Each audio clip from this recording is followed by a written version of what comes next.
Welcome to Interviewing the Legends with Ray Shasho.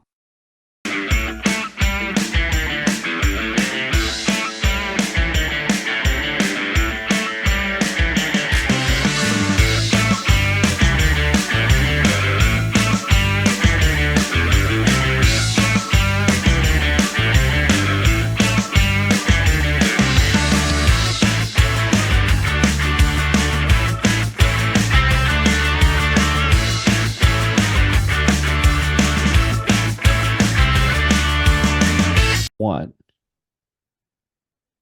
Hello, everyone. Welcome to another edition of Interviewing the Legends. I'm your host, Ray Shasho.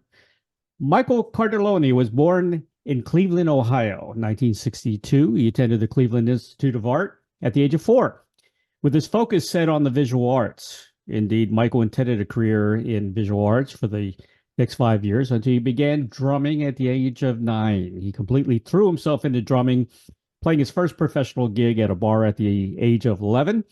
Although he never stopped painting, Cartellone continued studying both drumming and painting simultaneously through his grade school and high school years. By the time he graduated high school, he was performing 4 nights a week, earning his living as a musician.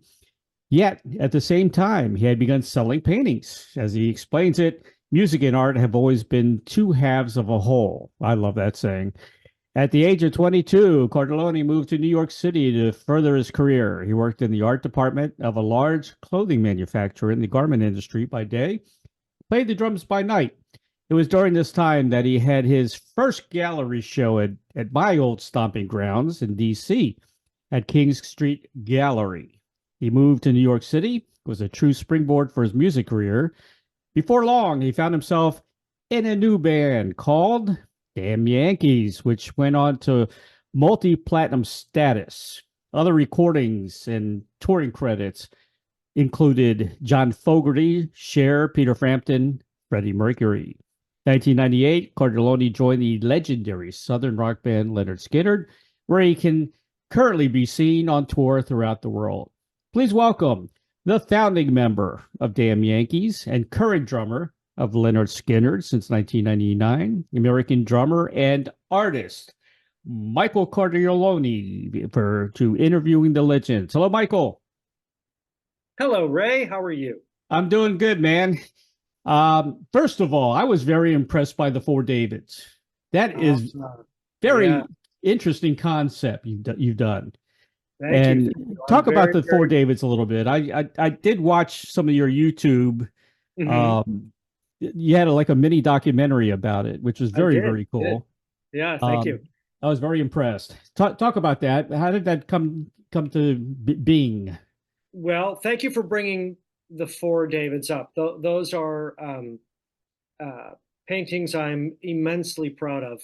I will tell you that my wife Nancy and I went to Italy on our honeymoon, Hmm.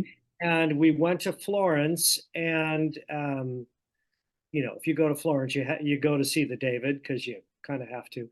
And I remember seeing that statue, and I've been back there a few times, for the first time was so powerful. First of all, for the people that have never seen it, it's monstrous. Really? Yeah, so it stands on a pedestal, but the entire thing is about 18 feet tall. I didn't know that. And you turn this corner, and it's at the end of this hallway in this huge arch, and it just kind of stops you in your tracks. So I was so knocked out by this Michelangelo statue that I thought, I need to paint this somehow and do a tribute to it. Um, and then I spent a lot of time just kind of rattling ideas through my head, and I couldn't come up with one way to paint it, but I came up with a bunch of ways to paint it. So I ended up having this tribute to Michelangelo and the David statue being uh, double tributes. Hmm. So I decided that I would paint him in 4 different ways to represent 4 different eras of art history Hmm. that actually kind of spanned about 100 years. And the idea was that I would paint him as if Van Gogh painted him, paint him as if Picasso painted him, Roy Lichtenstein, Andy Warhol. So I found 4 paintings of those 4 artists that I liked as a reference point. And then, in essence, let's say the Van Gogh one. So if it was a Van Gogh portrait, I just pulled Van Gogh out of it and plopped David into it, but I painted it exactly as Van Gogh painted Mhm. his self-portrait. So it looks side by side. It's just like it, except for it's David and not Van Gogh. Right. And what's really fun about remembering that process is that I was able to do some great research. I live in New York City, Mhm. and I was able to go to the museums there and see works from every one of those painters, to then see in person the paint strokes and the thickness of the paint and the colors. And so I really had great reference material. Those 4 Davids, each painting is 4 feet by 4 feet square. And I'm proud to say that they live in a very elaborate penthouse in South Beach, Miami, Really? that used to belong to Pharrell Williams. And they're Huh. on this huge wall. And I was actually able to visit the person who bought them and see them in the house, which was a pretty cool experience.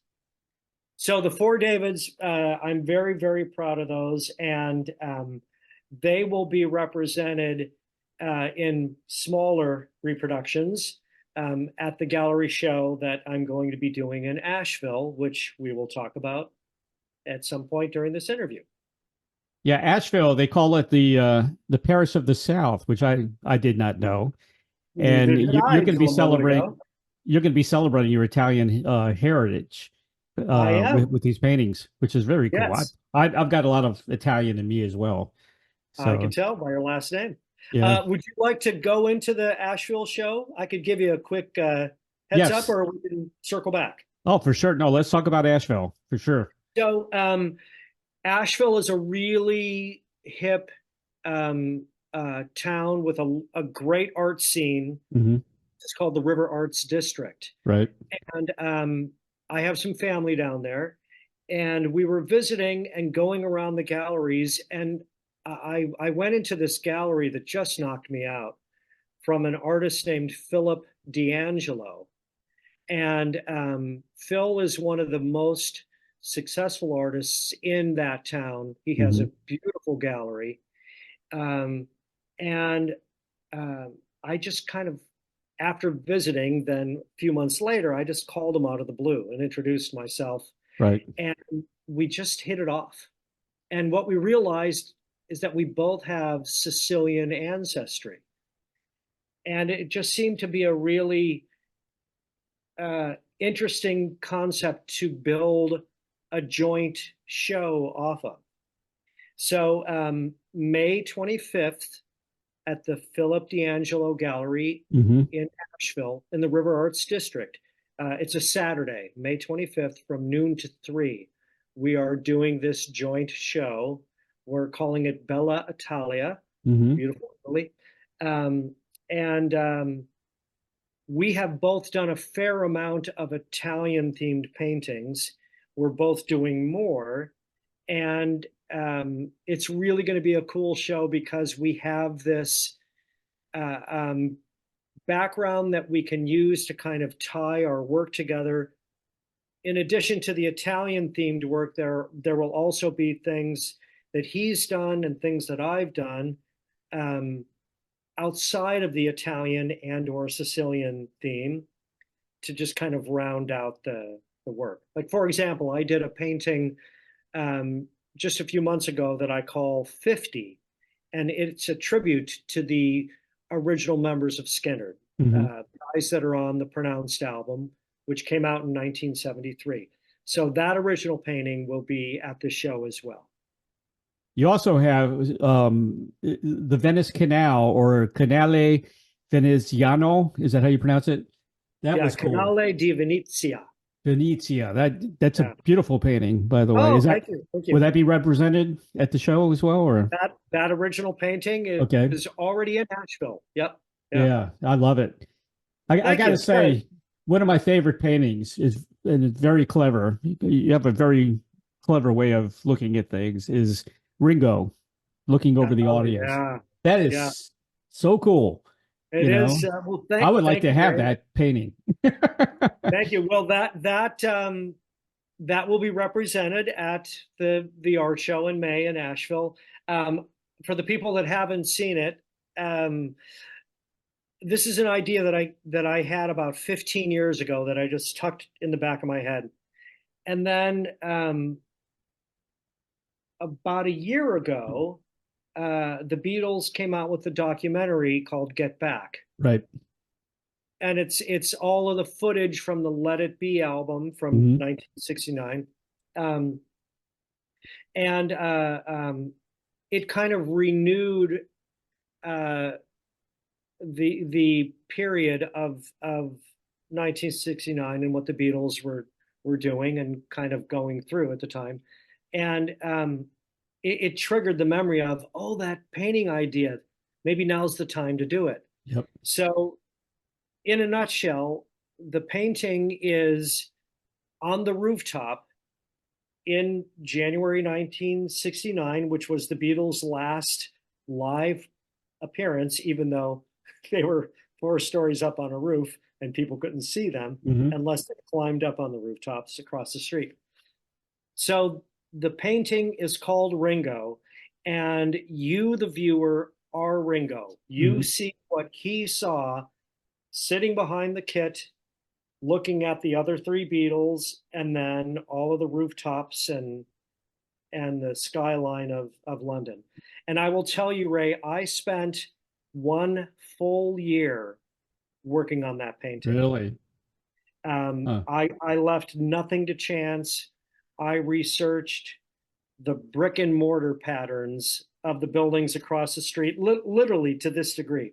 Um, I looked at footage of the Beatles on the rooftop, of them in the recording studio, photographs of Ringo's kit to get the drum head and the markings on the drum heads and the aged kind of tarnished symbols, and it looks exactly like it did in January 1969. I'm very, very proud of that painting. But it's got your personal touch because it's seen through the eyes of a drummer.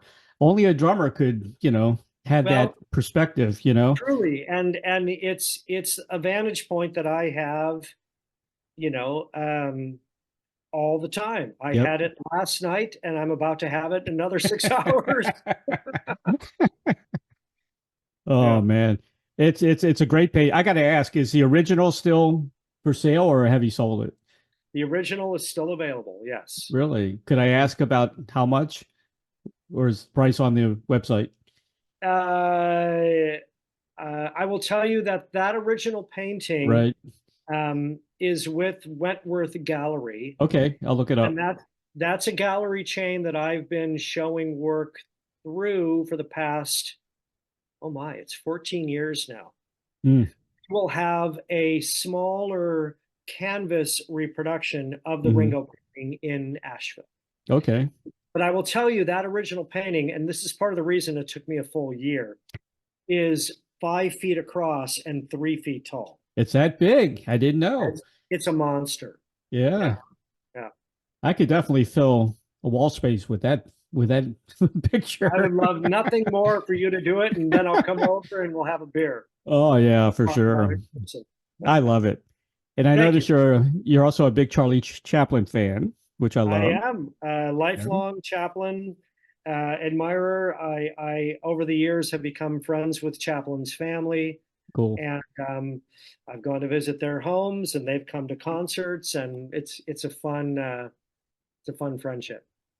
You know what's amazing? The self-portrait you did. I put that um, on my promo to announce the show. Oh, did you? Yeah, I Nice, did because nice. I mean, it looks just like a a photo. It's that Thank good. you. It's really Thank you. amazing. How do you do a self-portrait like that? Do you have to look in the mirror, I guess? In this instance, I set up a camera Okay. and I did the pose holding the two drumsticks. It's very comic book with like the forced perspective thing. Right. Um, and then I thought I should paint this on an actual drum head. Right. So it almost has the feeling of I'm hitting the drum, but the drum head is a mirror reflecting kind of thing. And I carried that drum head on tour with Skynyrd. Hmm. Um, it's got to be maybe 10 years ago that I painted that. But on my website, which is michaelcartellone.com, if you go to the page for that self-portrait, I created this slideshow where I was taking pictures as I was working on the painting. I see. Did you see it? I did see it. Oh, Yeah. you did? Okay. So for Yeah. the people that haven't seen it, it's a really fun way to see this blank drum head on a collapsible easel in whatever hotel I was in, go from step to step. And the finished drum head, I then put on a drum, and it belongs to the Hard Rock Cafe. Cool. Yeah, Very cool. I'm not even sure which cafe it's in, but they bought that one from me. And there's one very funny photo that that maybe will be a teaser for people to go see this slideshow. We were in Canada. I don't remember what city, but each photo has a, across the bottom it says where I am. Hmm. So on this given day, I had the easel set up by the window for the natural light, and I'm working on the painting. And by the way, I'm sitting there in my underwear because you're going to paint in your hotel room. Why wouldn't you be sitting there in your underwear? And then I hear this noise outside of the window, and I see these ropes kind of going like this. And up comes on a scaffold a guy cleaning the windows. Oh, no, he wasn't on a scaffold. He was wearing like a harness. And he kind of came like up like this into my view. And I'm sitting next to the window and I'm painting, and I look over at him and he looks That's at me, funny. and I just went like this. It is Whatever. what it is. That's So then hilarious. I immediately stood up and moved away from the window and Yeah. took a photo of the scene. Oh, So wow. in that photo, you see this guy with a squeegee hanging from a, uh, uh, um, kind of a strap assembly, and then Yeah. you see the painting sitting there in the window. That's your next painting. You with the To guy on the paint the entire scaffold. thing, Yeah, yeah, yeah. That's awesome. that's a good idea. You Yeah, that also was fun. did you also did John Lennon, which I love. I've painted And John Lennon probably a half dozen times. I'm a huge Beatle fanatic, which yep, is already apparent, and John was my favorite Beatle. So yes, yep. I've painted him more than once. Yeah. And another favorite of mine is your old New York, Oh like yeah, that's a nice one. my Uh, family's also from New York. oh, My dad was from Brooklyn, from Bensonhurst, grew up in nice. Bensonhurst. So yeah, that's pretty cool. I love the old New York photos, you know. Yeah, I do too. I do too. So I'll tell you a quick story about that one. That painting, and we'll make sure that we um, have that image so people can see it in Yes, during the video. sure. Um, it's a period piece, so it's 19 early 1900s. Um, it's downtown New York. It's Hmm. kind of a sepia tone. Street scene with buildings and old Hmm. automobiles and things. But in the foreground are three guys sitting on a bench, and they're laughing. They're kind of having this moment. And those three guys are my three heroes. Hmm. Chaplin is one of them. Yeah. Harry Houdini is the other. And then sitting in between them is my father. Oh, really? That's your dad, huh? Oh That's my my dad. goodness. I did not Yeah, know that. That's incredible. thank you. Wow. And the first time my dad became aware of this, he had come to visit. I had the painting up on the easel. Uh-huh. I was working on the background, so just all the buildings and billboards and things. Right. But then in the foreground, drawn in pencil, were the three figures. Because when I paint something to that degree of detail, I, I draw it on the canvas. Hmm. It's a complete sketch. So everything is very detailed in a drawing, and then I paint over the top of it. And my dad is looking at it, and I was just waiting for the moment, this kind of the light bulb, and he goes, is that is this gonna? It was great. When the painting was done, which by the way I kept. That is the one thing Of I course. painted that I did not sell. We do sell canvas reproductions of that, but that original painting Hmm. hangs on the wall in our apartment in New York City. And when my parents visited, I have a photo of my dad standing next to it, which is a pretty cool thing. The reproduction of that you could sell millions. Kind of like the photo of the guys on the scaffolding, in New York City on Oh a yeah, big yeah, building. absolutely. Yeah. That's, it's so Yeah. cool. Well, You could do the same thing. what's been fun, Ray, and thank you for bringing that painting up. What's Mhm. been fun about that one is that people like the painting just because of the era Right. it represents and this kind of time capsule throwback thing, without even knowing who the three guys True. in the foreground are. And then when they learn that it's a painting about my dad, it really it's a great kind of you know moment when people realize, oh, this is an incredibly personal painting that he did that he's now sharing with us. I love it, man. There's nothing like early New York City, I agree. That's the I agree. best. Yeah. You mentioned Roy Lichtenstein. Mhm. The Four Davids, was that the one with the circles? Yeah. And I heard your explanation about the circles, that it took you, it was very difficult. Yeah. Well, Liechtenstein and I talked about this in the little documentary that's on the Right. website that people It's can see. incredible too. I love that documentary. Thank you. Um, he did the dots, because he was inspired by the comic book art of the Right. 60s. And they used this printing process called Ben Day dots. Okay. Ben Day was the man that came up with this concept. And when they print these dots, like for example, if you have a white background with a bunch of red dots on it, your eye turns it into pink. Hmm. It Interesting. makes it a Yeah. half tone, as it Right. were. So when he was doing the comic book faces, the way they would make the faces have this kind of pink tone was with all of these red dots, and the dots would just kind of disappear, and Hmm. your eye would focus it into into a half scale, into pink.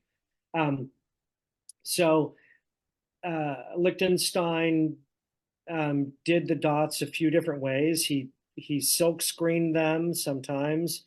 Sometimes he actually painted them just by like with the brush going dit, dit, dit, dit, dit. And then he also had stencils made, and so that was the process I did. So I had a stencil made that was probably 8 inches by 10 inches that had a bunch of these circles on it. Um, and then I used a sponge and I would just kind of dab through the stencil and then lift the stencil off. But it was a messy process, so I would then have to kind of go over the edges Right. and make the circles cleaner. And on the original David, it's called David 1965 because those David paintings are all named David and then a year, and the Hmm. year um, is related to the year of the painting that was the inspiration. Right. So David 1965 is a 1965 Liechtenstein painting that I used as reference.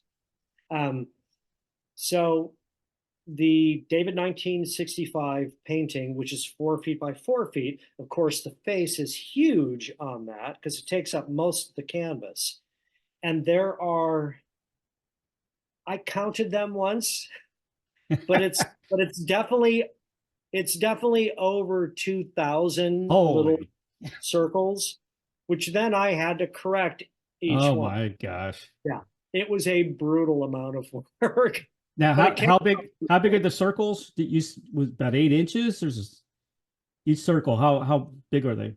How much is each circle on that painting? Yeah, what size are they? A quarter of an inch in diameter. Okay, quarter of an inch. They just look Quarter of an inch in diameter, and there okay. are well over 2,000 of them. How Yeah. long did it take you to finish that? Oh, that one took at least 3 months. Huh, that's not bad, really. Well, Yeah. For you, it was. it felt like a lot longer than that. Oh my goodness. That Yeah. is so cool, though. It really is. Thank you. What Thank are you you. working on right now?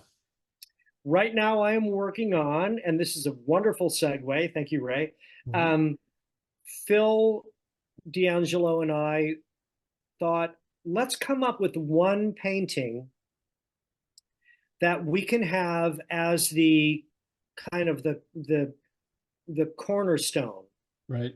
for this Bella Italia show.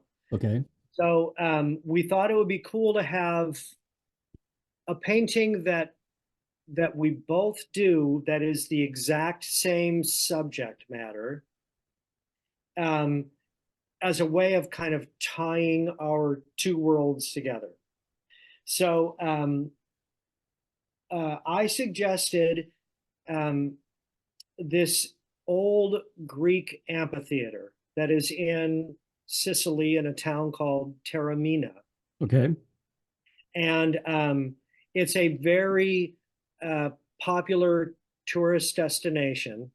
And anyone that's gone to visit Taormina undoubtedly goes to this Greek amphitheater because it's such an incredible thing to experience. This theater was built in 300 AD. Wow. And it's kind of ruins now, but just like all those amazing things to see in Athens, Greece, or in Rome, Italy, it's this incredible structure with columns and arches, and it's just amazing that is kind of crumbled, ruins now, but it's still, it just to witness it in person is incredible. And my wife and I, upon going to Sicily to visit our family, because I have a bunch of cousins down there, on one of the trips there, we went to this theater. And my wife took a photo of me standing on what was the stage. And I'm using that as my vantage point.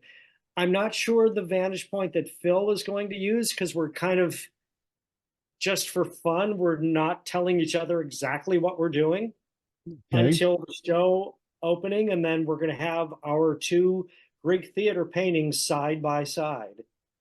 And that's kind of like the centerpiece of the show. So that painting is on the easel as we speak back home in the apartment in New York.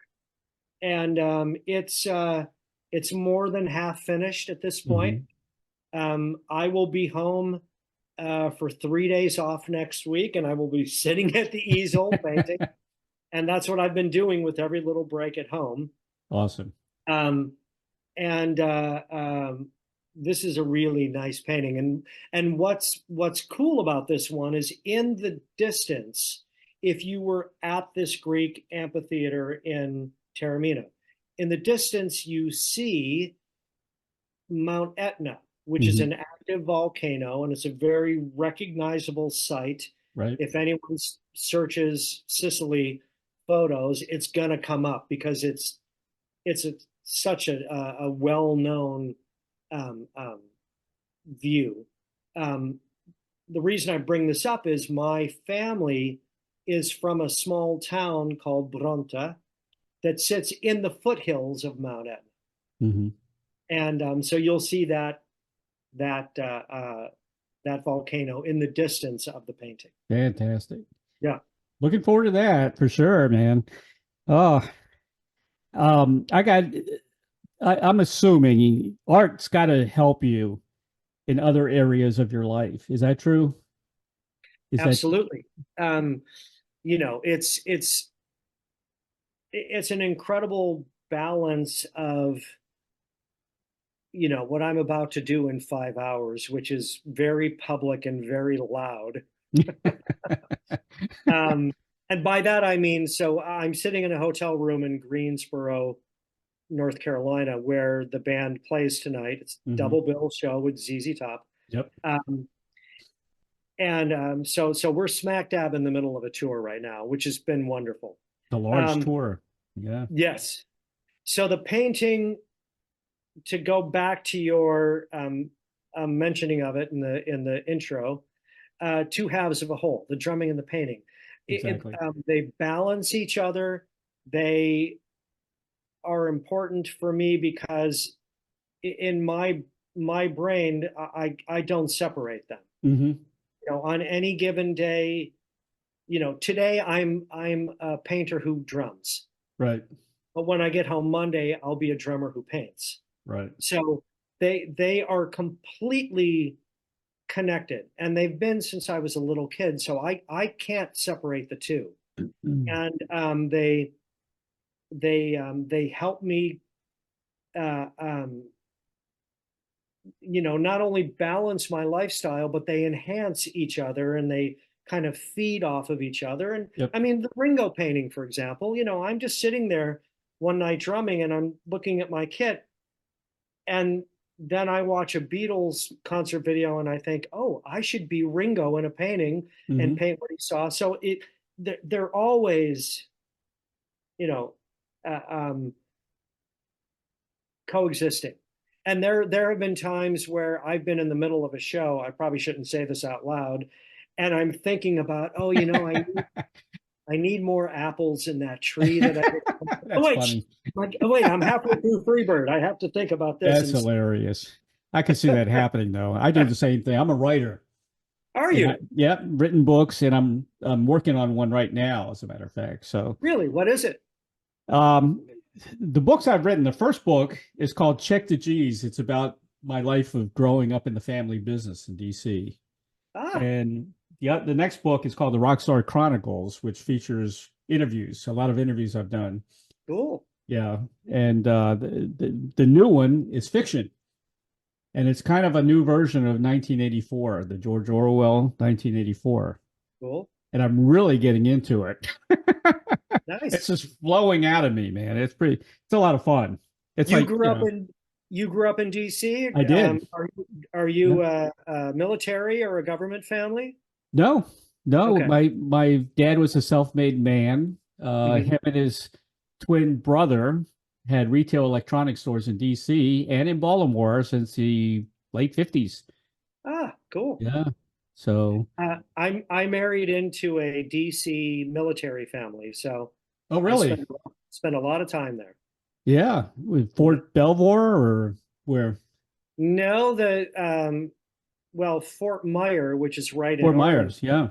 Yeah.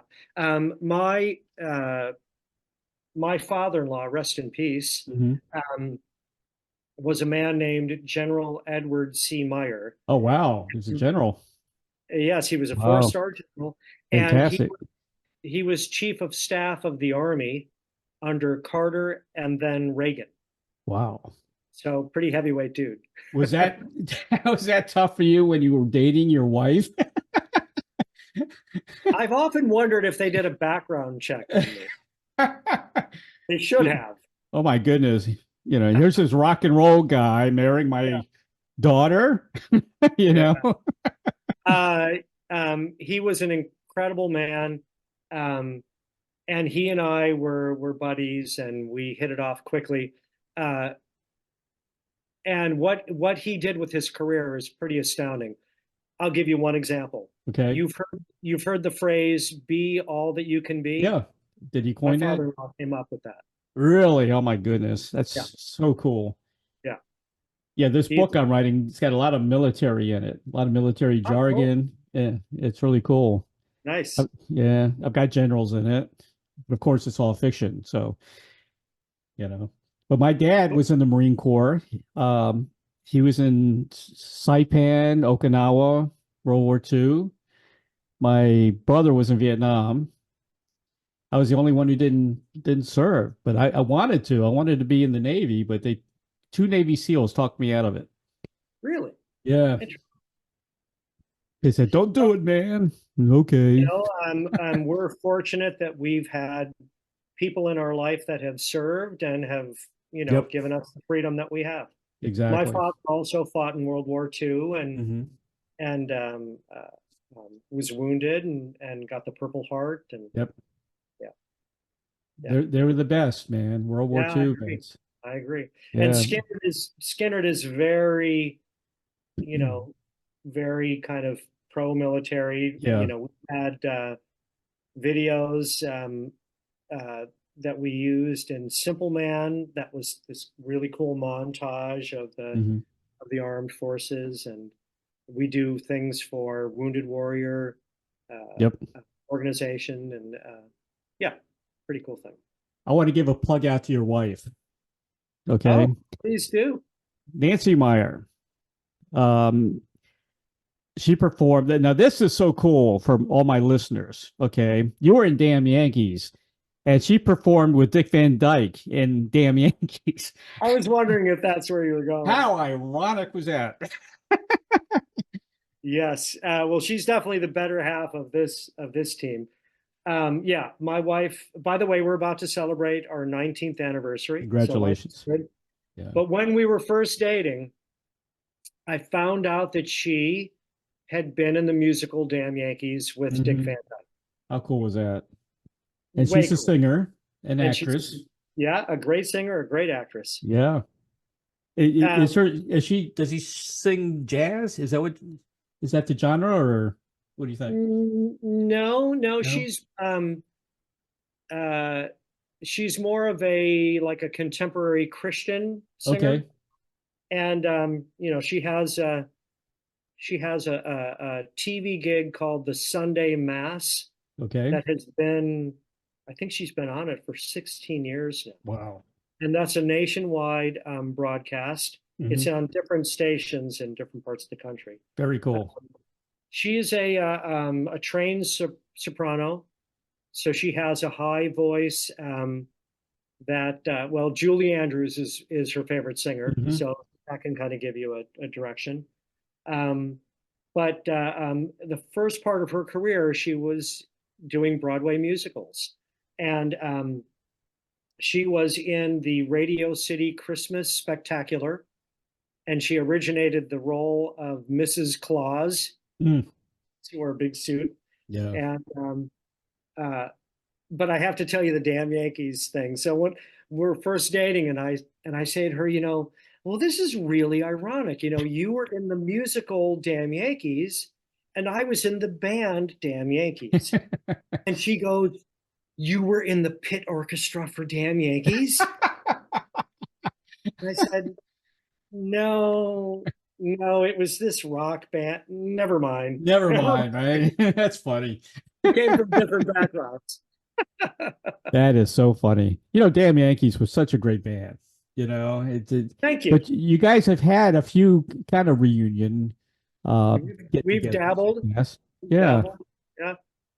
And Well, I what will was it tell like? you, the thing about that band, Ray, is that it never broke up. No. It Yeah. just kind of went on a self-imposed hiatus, and we've never lifted the button off of pause. But the four of us are still great friends. Hmm. We still keep in contact, and never say never in this wacky music business. Exactly. I'm glad you said that. Yes. Yeah. For some of the people that may be too young to know Damn Yankees, it's got Tommy Shaw from Styx, Jack Blades of Night Ranger, and of course, Mr. Ted Nugent and Michael. And that's a super group, in my Yeah. opinion. it was a wonderful stretch of 5 years and two albums, and um, I could not be more proud of what that band achieved and accomplished. And um, it's actually kind of miraculous that that first album came out 34 years ago and Wow. it's still selling. Mm. So it struck a chord, I guess. But yes, I am very, very proud of Damn Yankees. And, um, uh, I've been in Skynyrd wonderfully for 26 years now, That's incredible. but I'm still that guy from Damn Yankees. Yeah. Yeah, that's right. I probably kind of nudged that along anyway. You guys had several top 40 hits, Yes, we did. which Yeah. is kind of hard to do for a hard rock band, for a rock band, it really is to You make it know, in the charts. it was a wonderful time, and that first Damn Yankees record was really the first national release kind of big budget record company album that I had Hmm. ever been involved in. So that was a pretty crazy baptism by fire, as you might guess. And I was just a kid. I mean, I was only 25 when we started that. Yeah. Yeah. So many great videos from that band too, A lot of great videos. Yeah. Absolutely. Okay, here's my Lynyrd Skynyrd connection. Okay. Let's hear it. I've interviewed Artemis Pyle. Mhm. Okay. I've interviewed Ed King before he passed away. Great guy. Yeah. Interviewed Al Cooper, who actually founded Lynyrd Skynyrd. Yeah. And I partied with the original band in 1975. No kidding. And I watched them rehearse Saturday Night Special because I was actually working at the Capitol Center in Maryland, the arena. And it was just me, three other guys, and Skynyrd rehearsing, Ah, that's incredible, Ray. Yeah, that was pretty cool. I never had the good fortune to see the original band. Really? Oh, Yeah, man. I'm jealous. They were killer. Oh. You guys are killer, but imagine the original guys. Um, over the years, of course, I've met Artemis a bunch of times, of Right. course, and Ed I met on a handful of occasions, and he actually jammed with us, which was Oh, fun. cool. Yeah. Met Bob Burns a few times, nice guy, rest in Mhm. peace. Mhm. But yeah, what those guys created. I mean, the legacy. It's just the simple fact that people still want to hear this wonderful music that band Mhm. created, gives us the opportunity to go out there and perform it. Yeah, And, we lost Gary Rossington I last know. year. God bless him. But the music somehow has continued to keep them alive in a way. Yeah. Yeah. Yeah, Artemis was, of course he's a proud Marine, he Oh yeah. Yeah. we talked the last time we talked, he had that movie coming out, about the Oh right. crash Yeah. and Yeah. everything. Yeah. And he told me the story, which was heroic. It was amazing what those Oh guys went through, man. yeah. Really was. This is kind of a fun story. So Artemis has his band, Right. and just by chance, his keyboard player lives right up the street from my brother-in-law in Really? Asheville. Is that right? Huh. So I sent an invitation through my brother-in-law to the keyboard player to come to the art show in Asheville, Oh, and cool. said, please extend that invitation to Artemis. Awesome. So it would be really fun if they pop in. That would be cool. Yeah. Well, I'm glad you guys are still touring because in 2018, you guys kind of announced there was a farewell tour. Isn't that right? What happened? COVID. Oh, it was COVID. Yeah, Yeah. that's So right. I will tell you, yes, you are correct, Ray. In 2018, we announced the last of the Street Survivors Right. farewell tour, which was Right. going to be a 3-year tour. Right. We did all of 2018. We did all of 2019. And then in 2020, the management came to everybody in the band and said, okay, so you guys know the last show that we're going to do is going to be in November at the Fox Theater in Atlanta, which is a very historical Skynyrd building. Yep. The live album they did there. And they said, we're telling you that we're sticking to this plan. As of November of this year, the band is done. If you guys want to start making phone calls to start planting seeds to get other gigs, right, we're giving you the green light. And that was going to be it. And we started the tour in March. We did 2 shows, and then the pandemic happened. And then we all sat home for 16 months. Yeah. Like everyone in the music business sat home. And during that time, Gary Rossington, I think, had this realization of, well, if this is what retirement is going to be, you can have it. So fast forward into the spring of 2021, things are starting to lift. People are starting to come out without masks, and some bands are starting to play, but it's still weird, and you have to wear masks in the audience, and they're separating every 4 seats and all of that nonsense. And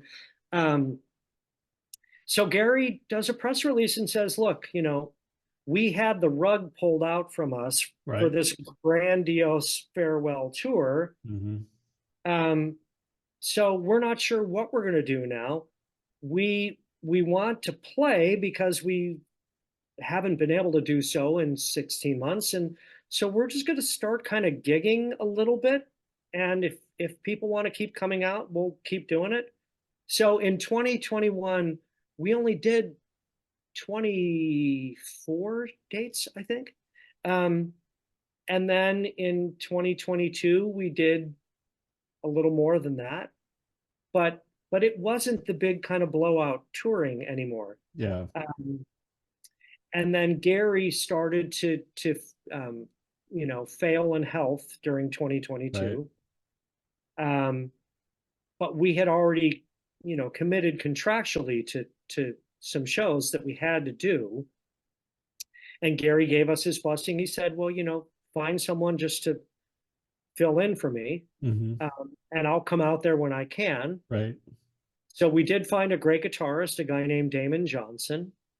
And in fact, during 2022, every now and then, Gary and his wife, Dale, who's one of the background singers, they would come out, and they would get up and do the encore, and the place would go crazy.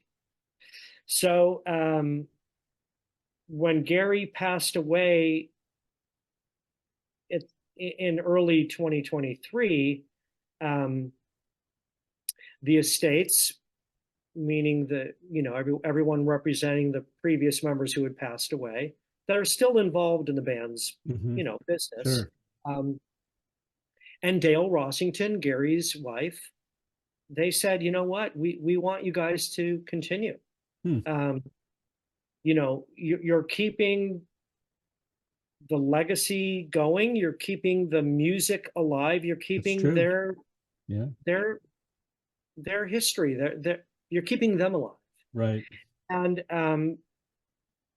the people want to keep hearing this music. So, here we are, and we're continuing on. And, Johnny Van Zant started singing in this band in 1987 on the tribute tour. Right. Ricky Medlock was actually the band's second drummer. He knew all the guys growing up together in Jacksonville. Well, in the early days before they got their record contract, Ricky had just started Blackfoot. Bob Burns decided he wanted to leave the band, so they asked Ricky to become the drummer. So Ricky became the drummer, is on a lot of the early demos while they were writing songs. In fact, there's an album that was released years later called First and Last. Right. That have some of the recordings that Ricky's on in the very early days. Bob Burns comes back. They then have the 2-drummer thing that's was popular with Southern bands back then. Mhm. Right. Um, and then Ricky decided, well, I want to pick up where I left off with Blackfoot. So he left Skynyrd.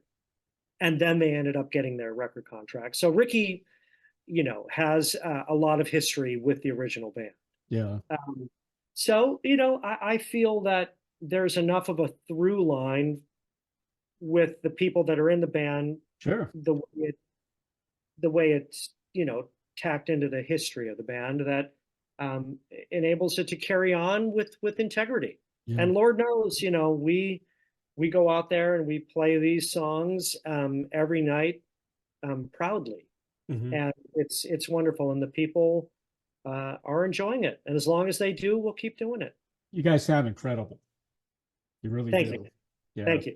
And I'm a critic. If I didn't think so, I would tell you, but you guys sound fantastic. And Thank you. they're only, I'm usually not a big fan of bands when they don't have any original members, but there are a handful, very few, that sound so good. You can't argue the fact that, and Skinner's one of them. And I just covered Foghat not long ago.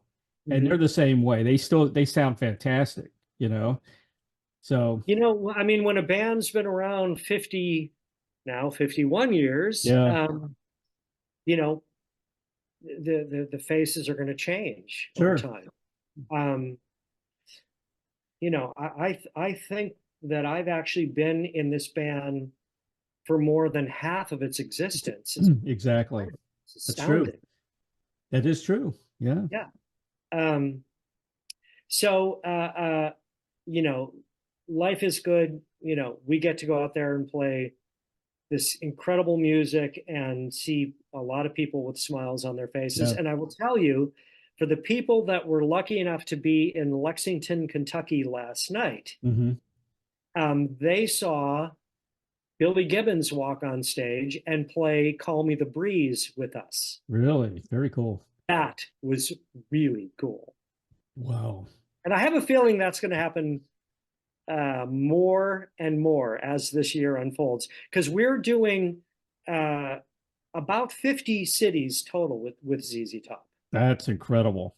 Yeah, we're in the middle of the Yeah. the spring stretch. Yeah. It goes all the way into May, and then it picks up again in August. Michael, you're a little younger than me. I was born in 59, but you look great, man. You look incredible. I mean, you look like you're 40 years old. Clean living and a lot of water. Yeah, you look fantastic. Thank you. What does your wife say about the big tour dates now you have? I mean, how do you get to see her? How does that work out? Yeah, as luck would have it, we are doing what I guess could be described as weekend warrior. Right. So, we play, like, for example, this week we play Thursday, Friday, Saturday. We fly home on Sunday. Okay. Home for 2, 3, 4 days. Fly back out the next weekend. Do not bad. Yeah. Yeah. So that's really nice because it enables you to have somewhat of a normal lifestyle. You could be home with your family. Yep. And then you can go out on the road and work and earn some money. And in this instance, because I have this unfinished Greek theater painting sitting on my easel. Yeah, that's right. I need every one of those hours at home. I can't wait to see that, man. It's gonna be a good one. I want to switch directions here real quick. You're a Cleveland Indians fan. Baseball season's just started. Okay. A Guardians fan. First of all, I got to say, I was not happy when they changed the names of certain sports teams. And, most people weren't. There's a history with the Indians. They actually had one of the first American Indians to play with the team, right? Sock Alexis. So what's wrong with calling them the Indians? I don't get that. Politically correct to a fault. Yeah, same thing with the Redskins. I was a Redskins fan, and the American Indians had no problem with it. As a matter of fact, they're upset that they did change the name. So, well, let me tell you, I've got a closet filled with Cleveland Indians T-shirts I'm not getting rid of. I did break down and buy a Guardians shirt because I Right. thought, okay, this young team is, exciting and they're working hard and I want to send some love their way. But I'm not getting rid of my Indians No. swag. Who's your favorite player back But in the no, day? so born and raised in Cleveland. Yeah. Uh, back in the day, Yeah. I mean, um, 60s, Rocky Colavito. Calavito. Yeah, Yeah. another Paisan. Yeah. But I will tell you, over the years, I became friends with a bunch of players in the Indians organization. Cool. Just by chance, someone I knew was cousins with a guy named Mark Lewis, Mm-hmm. who was on the team in the early '90s, and through him, I became friends with a bunch of the players and people in the front office and coaching Cool. staff, and um, I have literally in a full Cleveland Indians uniform worked out with the team at the stadium in downtown Cleveland. Very cool. That's Yeah. awesome. I did a fantasy camp with the Orioles. Nice. Yeah, that was fun. Back in 1990 with Brooksy, Earl Weaver was there, and Paul Blair. All my heroes. You know. Um, I would imagine then you probably have the Cal Ripken commemorative ball when he did the streak. I don't have that. No, I don't have that. I Oh, have do one. you? I do, and it's signed. Wow. The Yeah. Indians were a tough team to beat for the Orioles back in the 60s. Uh-huh. My favorite pitcher, of course, you guys had Tiant, but Sam McDowell was one of my favorite pitchers. Sam McDowell. I loved Sam McDowell because like he, left-handed. Yep. Yeah. Did you play baseball and when you were, little league? I did. I was a wild lefty pitcher. Really? Yeah. Wow. A little bit of first base. Mm-hmm. But I will tell you what happened. By the time I guess it was seventh grade, started playing in garage bands with friends from school, I stopped playing baseball because it was all What happened to about me too. I played little league for, I don't know, 5, 6 years. That's all nice. I would talk about was baseball. And then rock and roll hit. That was it. It was over. I'm proud to say that I have a lot of baseball buddies to this day. Randy Johnson is one. Really? Whoa. Yeah. He's cool. He's very cool. Yeah. The first time I met Randy, we were doing a tour with ZZ Top. Of course, they're from Houston, and Randy had been on Houston. And I heard that Randy was hanging in their dressing room at just whatever city we were in. And I walked into the dressing room, and he took one look at me and he said, "Here comes the Indians fan." Somehow he knew. That's funny. Well, you know what? If you mentioned Damn Yankees, if you were to look at the first Damn Yankees record, we put this little CD booklet in there, Right. and there is this big montage, like a collage of photos, and most of the photos I'm wearing an Indians hat with Cheap Wahoo on it. Awesome. Yeah, Very cool. that's I probably like the with the movie with Major League. yeah, Major League. Yeah, Wild Thing. Yeah, that was pretty cool. That was good. That gave Indian fans a little boost, that Yes, movie. it did. Yeah. True. My son worked for Jimmy Haslam, the owner Really? of the Browns, because Jimmy owned the pilot truck stops, and my son works. Actually, he's in Ohio now. He's going to be like a big regional guy now. He's Cool. been traveling a lot, but yeah, so he got to talk to Jimmy Haslam, and I saw Jimmy Haslam was in the news the other day. I was, for some reason, I was watching YouTube. I was watching Cleveland news because they want to build a new stadium, I guess, for the Browns, and they're talking about a dome.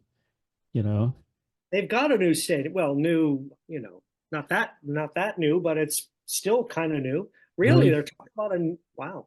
I heard a dome. Yeah, they were talking about that, and they had Jimmy Wow. Haslam, and they were talking about all that stuff. Huh. Of Nice. course, Brown fans are still, I'm originally from Baltimore, so you know Yeah, how that goes. you mean where the Browns were moved and became the Ravens? Became the Ravens. Yeah, That's but our Super we don't have Bowl. to talk about that. Oh yeah, That's our no, we championship all team. remember that very clearly. Thank you, Art Modell. Yeah, exactly. But look what happened to us, man. Indianapolis took our design, our history for the Baltimore Colts. I mean, at least you guys got to keep your uniforms and your name, you know? That's yeah, Yeah. great. Michael, here's your final question. Okay. Yes. I ask everybody this question. I get some very interesting answers. If you had a Field of Dreams wish, that's my favorite movie, to perform, collaborate with anyone from the past or present, who would that be? John Lennon. Yeah, that was quick. Instant answer. Yep. Yeah. Good answer. Have you been to the Field of Dreams in Dyersville, I would Iowa? love to go. Have you?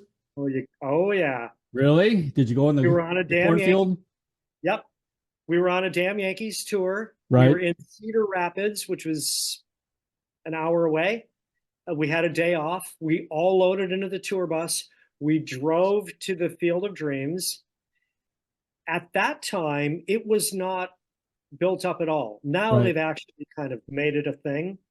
But back then, it was just like it was in the movie. It was a baseball diamond, a cornfield, and that little farmhouse. And we went out onto the field. We had a bat, mitts, Oh and a man. ball, and we actually played a little bit. Very cool. It was an incredible experience. That is cool. Yeah, They need to have more games there, you know? they do. They Yeah. do. So let me, if I may, let me tag the Okay. end again with another little bumper. So we've got Saturday, May 25 Right. in Asheville, in the River Arts District at Mhm. Philip D'Angelo Studio. Okay. And I are doing a joint show. We will be there on that Saturday from 12 to 3. And this is kind of cool. If anyone is considering traveling in, right down the street is this brand new hotel called the Radical that Mhm. is doing this kind of VIP package thing, that gets people into like an early preview of the gallery. Oh, And wow, really? we're doing some kind of like rooftop cocktail party thing, and Nice. so it's going to be a fun couple days down in Asheville. I'm looking forward to this. What about after Asheville? Can you do a tour with your works or, you know? Yeah,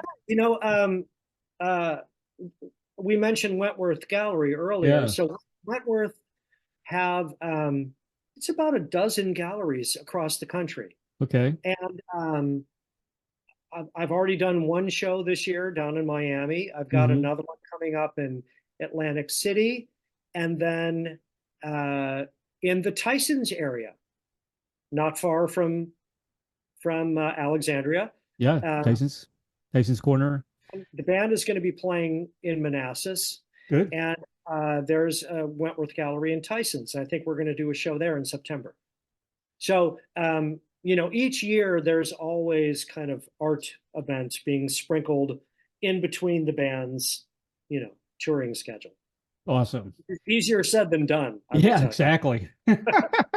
Well, it's hard to go on tour for your art when you're on tour with Skinner, Yeah. Well, especially after this long tour. Sometimes we piggyback it. Yeah. Like the Miami event that I just mentioned. Yeah. The band played at the Hard Rock, that guitar-shaped hotel. You've probably seen. So they have a big arena there, and Skynyrd and ZZ played there. And earlier that day, I did a Wentworth Gallery show that was right in the same complex. Wow. Double duty. Very cool. Yeah. I just want to mention some Florida dates. You'll be in Tallahassee, April 6th. Of course, you go to Florida State. That's where my daughter went to Florida State. I want to mention Evansville because my wife is from Henderson, Kentucky, which is right over the bridge from Evansville. I know Evansville very good. Yeah. You'll be there. I think it's April 12th at the Ford Center. Yeah, and you got some more Florida dates. You're going to be back in Busch Gardens in May, We are. I was back in wondering if that's Tampa. been Yeah, announced. Yeah. back at Busch Gardens, and you were just at Busch Gardens this month too. I understand, right? Uh, No?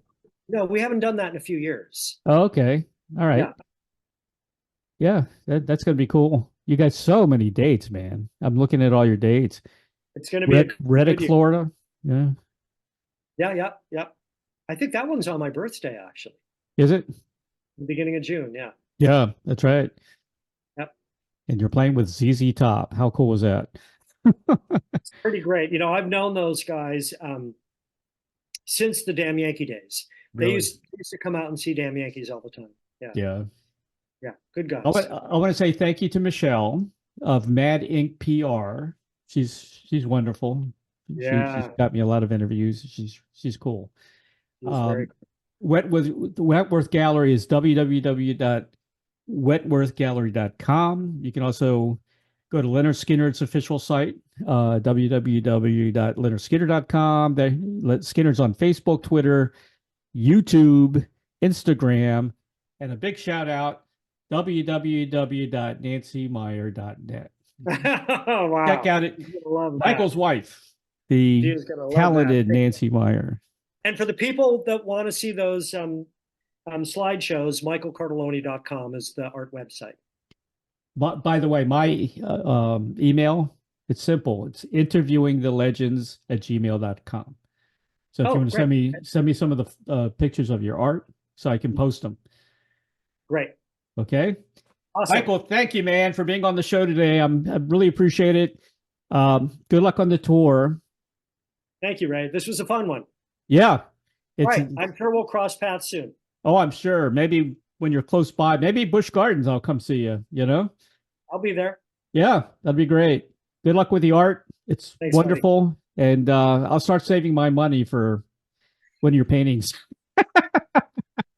Thanks, Michael. Thank you, Ray. All right. Take care. All right. Bye. Bye-bye. Thank you for watching Interviewing the Legends with Ray Shasho.